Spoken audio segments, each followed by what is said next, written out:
The last 6 weeks we've spent up here, sailing around the high latitude archipelago of Svalbard. Along the way we had an amazing encounter with a minke whale and successfully managed getting Hiraeth up to 80 degrees north. Yay! We're at 80 degrees!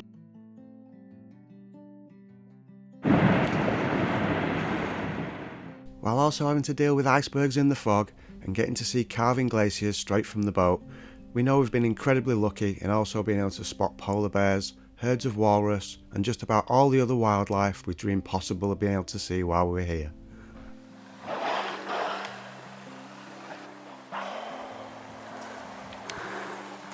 This is truly a remarkable place, and without doubt one of the most amazing we've had the privilege to experience. But unfortunately our time here is just about up, and we need to think about heading back south. We were back in Advent Fjord and reprovisioning and keeping an eye on the weather while we made our plan to leave. While deciding on our route back to Scotland, one consideration we had was that there's a northerly flowing current that runs up the west coast of Norway at around 1 knot, and while this makes great sailing heading north, it would certainly slow things down a little when heading south again. So after weighing up our options for our southbound journey, we only had a few days of waiting before an opportunity in the weather opened up that allowed us to take our favoured route. So we raised the anchor and set sail south again. We decided to take the option to head 1,000 miles south through the Greenland Sea to Iceland. Although sailing 1,000 miles south to get to Iceland doesn't quite sound right when you say it out loud, this isn't an unusual route for sailors heading back south from here, as you avoid the opposing current, and at this time of year the prevailing wind is usually northerly. And weather permitting, this could give us the opportunity to stop at the island of Jan Mayen on the way. The weather was looking good for the next 7 days, which is roughly how long it'd take us to sail to the east coast of Iceland from here. There was nothing over 30 knots predicted, and this would mainly be downwind sailing. A quick recheck of the ice charts showed us that the east coast of Greenland still hadn't cleared of ice this year, so trying to find a safe haven there in the event of the weather changing for the worse wouldn't be an option. Any really nasty weather systems we might encounter would likely be building in the North Atlantic and heading our way from the southwest, so the plan was to keep checking the downloaded forecast via the sat phone, and if by day 3 any weather approaching looked significant, we could make the decision to change course and head over to the west coast of Norway. But hopefully we could continue on our planned route to Iceland. We'd only got 5 or 6 miles clear of the mainland before we had our first sighting of what was to be one of several pods of whales. I'm reasonably sure that these were fin whales, and they were certainly a fitting finale to us leaving Spitsbergen. We did spot a large sperm whale later in the day too, but unfortunately we missed that one with the camera.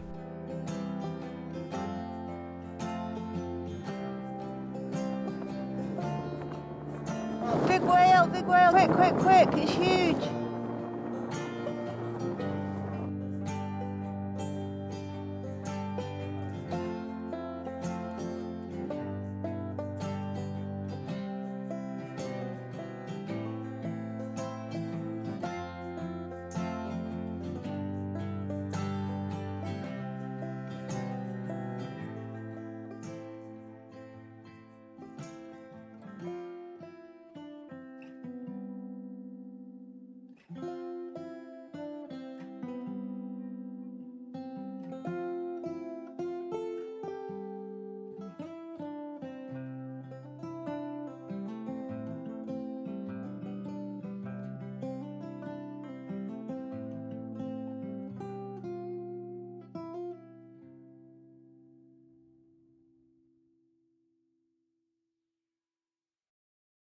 We knew we were in for some wet and windier weather in the next few days, and as predicted, overnight the wind had increased to a steady 20 knots, and we had already started to clock up the miles.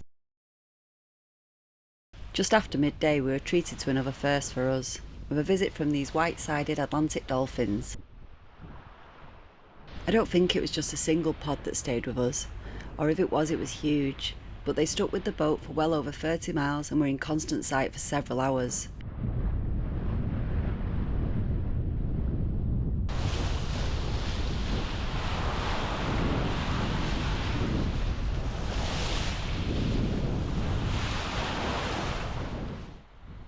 As forecast, though quite luckily for the time of year, this was the only really wet day that we had on the crossing. Usually when we're on sailing journeys that last for 24 to 36 hours, This is when we seem to get to our destination feeling the most tired, as no matter how hard I try, I never seem to be able to rest properly, as it always takes me at least a day or two to get out of that 8-hour sleep cycle. But by now, we're well settled in our watch system of 4 hours on and 4 hours off, and we're feeling pretty good. We've been downloading regular forecast updates, and there wasn't any really bad weather predicted on our route, so we comfortably made the decision to continue on to Iceland. As we made our approach to Jan Mayen, it was looking likely that for the next few days there was going to be a heavy low-lying cloud, rain and virtually no wind in the area, and if we stopped we could have ended up stuck there for a while. Though this isn't a problem in itself, as we really wanted to see the place. However, there was a low pressure system starting to make its way over from Newfoundland and slowly building in strength. This didn't pose any problem for us getting to Iceland in the next few days, but it could lead to some uncomfortable upwind heavy weather after that. There are only a few anchorages on the island, and none of them are particularly well protected, so unfortunately, we decided the weather wasn't going to be favourable enough for us to be able to stop this time.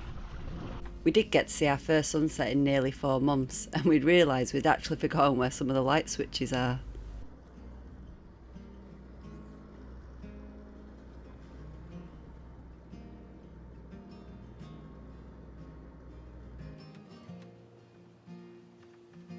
As going to Iceland wasn't in the original plan when we'd set off from Scotland, we didn't have a courtesy flag to be able to raise when we got there, so having some time and a few old t-shirts and dishcloths to spare, sewing one together helped pass the time on watch.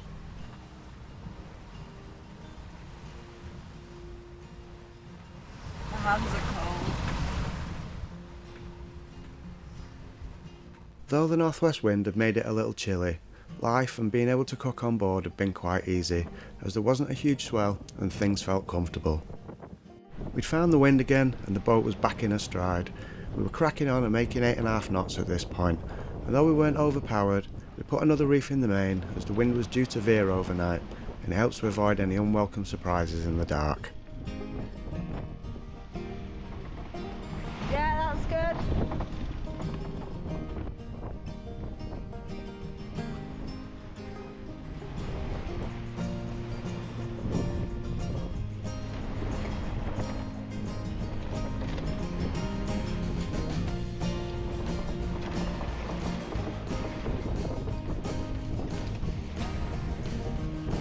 Got the Vanguard.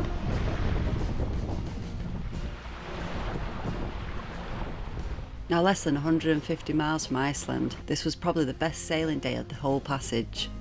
The sun was out, the wind was up, the temperature was back in the double figures. And it's on days like this when everything just feels right. The boat and you are happy, and you think that you could just keep on sailing forever.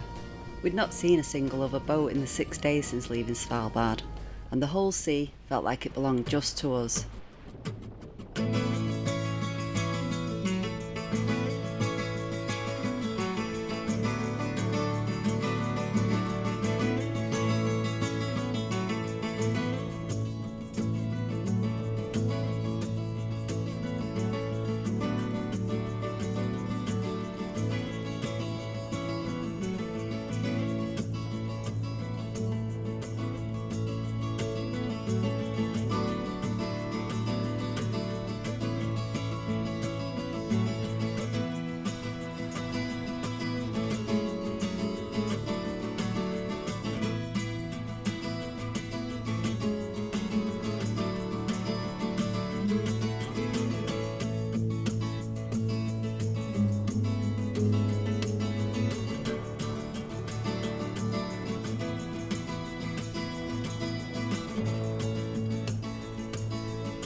We got our first glimpse of landfall around 35 miles offshore, and we were welcomed in by another pod of dolphins and a dramatic mountainous backdrop.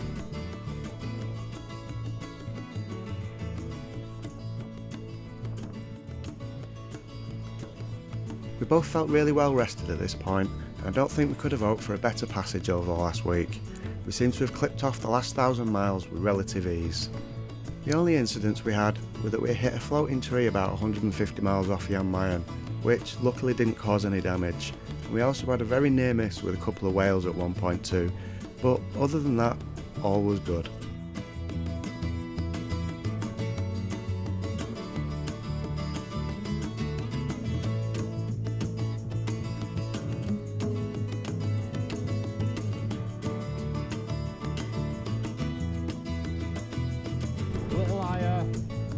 Yeah, that'll do.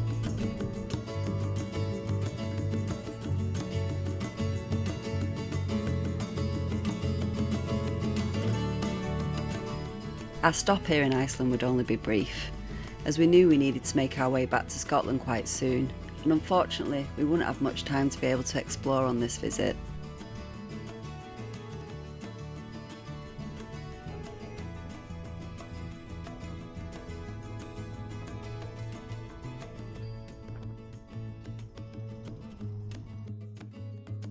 Our next destination was going to be the Faroes, so we quickly made our way further down the coast to be in a more favourable location to make the crossing. Trying to make the most of the calm weather, we stopped for a short while and had some quick success with the fishing. It's big. Now, we've had more than our fair share of fish that we've lost, but I'm showing you this footage as our one that got away story. We have 40 kilo Dyneema braid on the reel, and this is a very stiff boat rod, yet it managed to completely turn the boat around, and I was fighting it for well over 20 minutes before it unfortunately broke free. Holy crap, Miles. Glad I didn't catch that one. Our catch did make for a great improvised dinner of fish and chips though.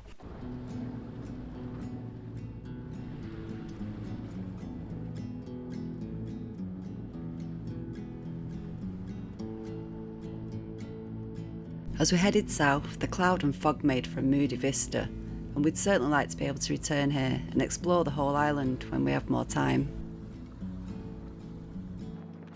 We were heading to Djúpivogur for one other quite specific reason. Since we sold our house and bought the boat, we do get asked what are the main things that we miss from not living in a house, and we both only really have one thing each. Mine's not being able to fit my espresso machine on the boat, but as I have plenty of other ways to make good coffee, this is a tiny compromise. Sally's is not having a bath anymore. Although our shower on the boat is really good, and she doesn't complain a lot, I get that not being able to soak in the bath is one luxury she really misses.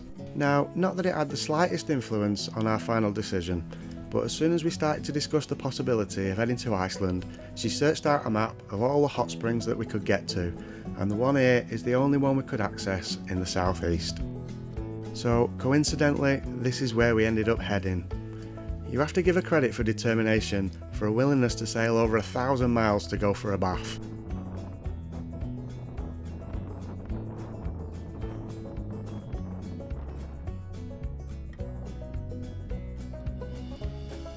The hot spring was only a 30-minute walk out of town, and we'd been told that the water was pumped from a natural underground spring into an old metal tub by the shore.